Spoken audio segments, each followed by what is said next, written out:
General Museveni, the president of the Republic of Uganda, the man who doesn't tolerate nonsense, has added his voice for the Uganda citizens who were repatriated from South Africa due to the xenophobic attacks on Uganda citizens in South Africa. And he is now requesting a compensation from the South African government to the Ugandan citizens who have lost their business as a result of all these foreigners must go and all that.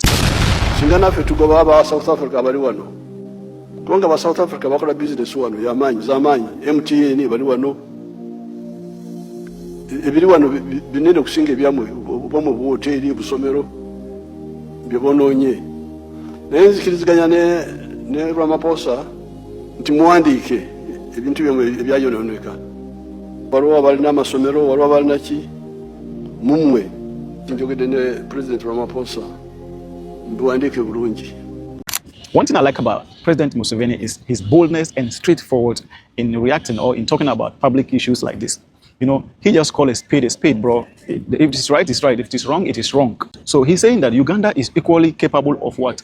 Chasing South Africans away from Uganda. And that South Africans are doing big businesses in Uganda. He cites example like the MTN and all that, as compared to those businesses that the Uganda citizens have in South Africa, restaurants, schools and all that. So he has spoken to the president of South Africa, President Cyril Ramaphosa. And so all Ugandan returnees should write all their losses, their damages very well. He has spoken to President Cyril Ramaphosa for the South African government to compensate them. The general has spoken and it is final. This is the same request the Nigerian government made, and it became like a back-to-back Nigeria versus South Africa and all that. So let's see what happens with President Museveni's request also. Now let's go back to South Africa. Currently in South Africa, the march on foreigners must go is picking in a different direction. It's picking in a different level because employers or investors are now getting a hell out of the whole pressure now from the march and march movement leaders. Coming with the full force of the community to stop this spread because of your bad attitude. And I know you've been giving my colleagues bad attitude, but me, I'm different. I'm Sfiso. You understand? I'm different. So if you've got something to talk nice now. So listen to me very much. When you guys were walking out, you guys already threatened that you guys were going to close the shop down. It's not a threat. No, Let me tell you, it's not a threat. It's a promise. It's a promise. It's something that we're going to do from Monday. Okay, then you must come. We must come. Thank you, sir. Full pressure, no negotiation. There was this video of a white employer or business owner, okay, closes his company because all his staff or foreign staffs were laid off. And so he was confronted by one of the activists. These guys say lay off all foreigners and employ South Africans. I have a big concern. Today you just hired 5, I don't know, it's Maputo, Zimbabwe people. No, there's people that are pitching. Yeah. Yes. So can you please hire South Africans? I want to show this shop. I can even call my company in-house. I'm from Lapo. Lapo. L-A-C-O. You can Google it. Fine. Yeah. So these people here has been telling me, but then you come with foreigner people. You don't want foreigners. Leave Now, and you can also leave now. I will not employ you. why? Why should I? Why should you employ outside people? I have my own people. Outside people, foreigners. No, South Africans. But then the ones that are working here are. And don't shout at me.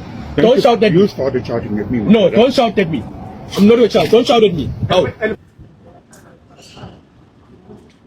He did rather close his company than to respond to what they are saying or than to employ the locals that they are talking about. Different locations with different activists and all that, bro, it's back to back. Yeah, one is saying it. So that's the problem. So what I'll request you to do, go and speak to the entire management team. The only thing that we want is the owner. Even if the owner is overseas, he comes back next week, we'll have to shut down the shop until... No, we don't want a representative. We want the real man. You won't get the real man. Then the shop must be closed until that time. Let's close it. Yeah, that's fine. You close it and you all go home. No problem. You either employ South Africans or you close the company and all that.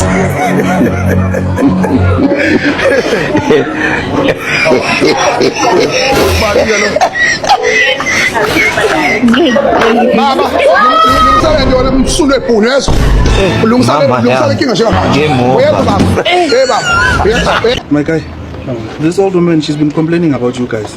They've been giving you warnings from notices from last year, and you are refusing to leave. Okay. Not last day, 7 day, Baba. No, last. The 7-day one. After they called me, I'm the one who said they must give you a 7-day notice. After they called me, Listen, Baba. You are never ever going to come here and bother this old woman. I stay around. Do you hear me? And you must tell your bosses, who's that guy Jabu? You call Jabu, that Pakistani guy that you call Jabu, your boss.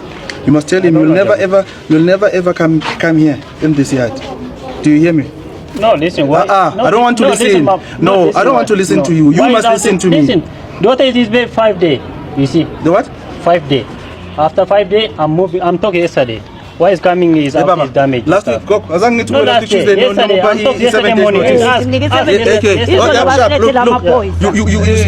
You see your arrogance. You see your arrogance and everything. Go use it in your country, not here. When instead of leaving, you call the police. Do the police own this property? Is this your house? Yeah. Is this your house? Is this the police house? I don't know who is. Why were you calling the police? I don't know who is calling. I don't know police. Why were the police here on behalf? I don't know. Let me tell you, you and your bosses, you'll never ever set foot in this yard. I stay here. Bathi sizobacelela sibancancela ukuthi bahlale 3 months sathakho 3 months dala sibaxosha nabantu la Yes. bathi bona umthetho Now he's saying he doesn't know who called the police. And futhi first time saye police You call the police, you even ask them to speak for you. Now you say when I was in. You don't know it because you called the police. Do the police own these houses? I don't know who's calling. We've been telling you. I don't know who's calling. I don't know police. Ask. Why were they speaking for you? Don't shout. Why would no. But why would the police come and ask her to let you stay here for 3 months? Why now you don't know how the police got here? No, listen. I'm talking yesterday for daughter and then for Mago yesterday. After. Does the police even understand what they are doing in this country? Why will a whole policeman, a man in uniform that is expected, whose main duty and responsibility is to enforce the law, come and tell Magogo to understand? We are not governed from the prison of Umuntu or feelings as a country. We are governed by the law. Right. After 5 days, I'm check for fridge and put it there. Every time you check. So check and that's the problem we have with law enforcement in this country. Why have you seen a law enforcement official supporting illegality, coming here and telling Umagogo Hore, keep these people here for 3 months? Are you not law enforcement? Are you not supposed to follow what the Constitution says? 2 days ago, 2 South African citizens died after allegedly eating looted food. The food that they have looted. And now, according to reports, they are now blaming the shops that they have looted this food or they have stolen this food from. 2 Abahambe members have died after eating the poisoned food that they looted from a foreign national spaza shop in Mpumalanga on Wednesday. Members of Abahambe are left devastated and they are blaming the owner of the spaza shop that they looted from. You guys do not have the right to blame anyone. They stole the thing from their shop. They looted their shop and grabbed the thing. They did not sell it to them. So you guys do not have the right to blame anyone. Luther, don't go chop. Luther, don't go chop poison. Baba don't get free TP. Free pass to Jesus Christ. Direct message. Fion. It is where we made the rest go chop their own. Shebu na sabi loot. Now so now with the chop poison they go one after the other. Say they won't go blame shop owner. Which shop owner will not blame? People owner don't deport. Yeah, we don't go arrest them. This is really funny, but it's serious because lives are involved, lives are lost and all that. Some South African citizens who understand and are aware of the consequence of this foreigners must go and all that are still coming out and speaking out the truth. My black South Africans, please wake up, wake up. I don't know if you are under the spell, but please, I pray, wake up. This is a trap. This is a trap. There's nothing here we are gaining. Instead, we are losing a lot. And remember, you don't even know who's paid and who is not paid. Let's not allow these people to use us in this way. My black South Africans, think about our children who are already suffering. think about their future. Where are they going to go to this world? Because we are destroying their reputation. Where are they going to go? Like, I want to know, where are they going to travel? When us, we are disturbing and abusing our sisters, our brothers. Now we are going out. We are disturbing people of other races. So meaning we are destroying all relationships. Who are we keeping to fight for us? To fight for our children? Who will be there with our children in future? Because what we are doing now is what will protect, or it's what will judge our children in future. They will trade with who? They will stand with who? South Africans, black South Africans. Ah, my sisters and my brothers, why you hate your children, your generation so much? Why are you hating your generation so much? Why you hate your children so much? Which legacy you going to leave your children? A job? In a Chinese shop? A lot of things are happening in South Africa. See, I saw a video of a journalist from the SABC News who was robbed, you see, when he was live on air, bro.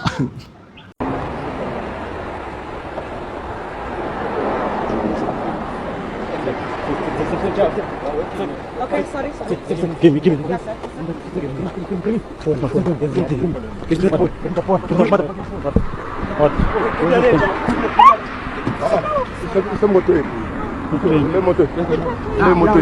No, enough.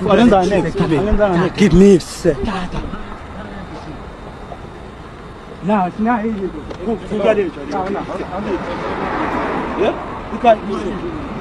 Come and keep. Hey, we're being marked. We're being marked. What exactly happened there? Just take us through that. Well, I mean, I was literally seconds before going on air for the 7 o'clock bulletin. I'd just done one at 6:30. And these guys just came. In fact, I was confused because remember, as you stand there, I was the only one with the light on. The light was on me. So everybody else was you can't see the other people because they're outside of the sort of little portion that's being lit. And then here comes this person like looking for a phone, and I had my phone in my hand because I had just spoken to the executive producer about the crossing we're about of the bulletin, about the crossing we're about to do. And then someone comes, I'm like, hey, what's your problem? You know? And then suddenly I'm like, it's all these strangers I don't know. But I was wondering, I mean, who could like possibly, you know, disturb me while they know that we're like literally seconds before going on air? And it was this guy, so they were trying to, so he was looking for the phone. So because I wasn't giving him the phone, then he calls the other one who has a gun to say, you know, Dula Lenja or something like that, you know. So at that point, like, you know, Sophie and them that scream, just give him the phone, you know. So I give him the phone, and then, you know, they took, I think about 2 or 3 phones, my phone, Sophie's phone, I can't remember who else's phone. But also the laptop that we're using to, like, you know, do the crossing that was linked to the van, the DSNG van that we were using, and it just disappeared.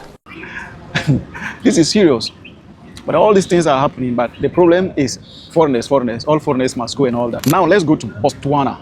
On the 19th of July 2026, the leader of the Economic Freedom Fighters (EFF), Honorable Julius Malema, was invited to a conference in Botswana, the BNF conference, that is the Botswana National Front. And he said this about the current xenophobic situation in South Africa. President, there is no xenophobia in South Africa. It's a few groups of thugs who think they can run our country and make Africa divided. We do not subscribe to xenophobia. We will never hate Botswana because we are married to each other. Together. When you hate Botswana, that is because you are hating yourself. Everyone who has engaged in xenophobic attacks in South Africa suffers from self-hate. Do not generalize all of us. We want African unity. We want the unity of SADC. We want to share in the land of Africa. because we're collectively exploited. There is no one who can say these ones were better off and we were exploited. Everywhere where an African child is found, that African child is hated. Black people are hated everywhere. We cannot afford to hate them here in Africa. When you see a black person, you must see yourself. If you have looked at yourself in a mirror and you see President Boko, who is in Botswana and has got relatives in the Xhosa land of the Eastern Cape, why would you want to hate? Because the people of Botswana never discriminated against the people of South Africa. This continent shall one day be one. The imperialist forces will be defeated. This continent will one day benefit from its land, from its minerals, and ensure that it doesn't depend on imperialists and colonizers. Julius Malema is a favorite for many African youth, especially those who believe in Africanism and all that. And personally, he became my favorite also during this period of all Africans must go in South Africa and all that. And in many instances, he's always saying that people should not generalize this situation and all that. There could be a diplomatic way to resolve this issue. Yes, you see, I know he's not a president, and I wish one day he becomes the president of South Africa, so we will see what he can offer. But looking at things, looking at what is going on in South Africa now, the videos are out there, we are all seeing what is going on. Countries can no longer sit and watch their people being hurt, you understand?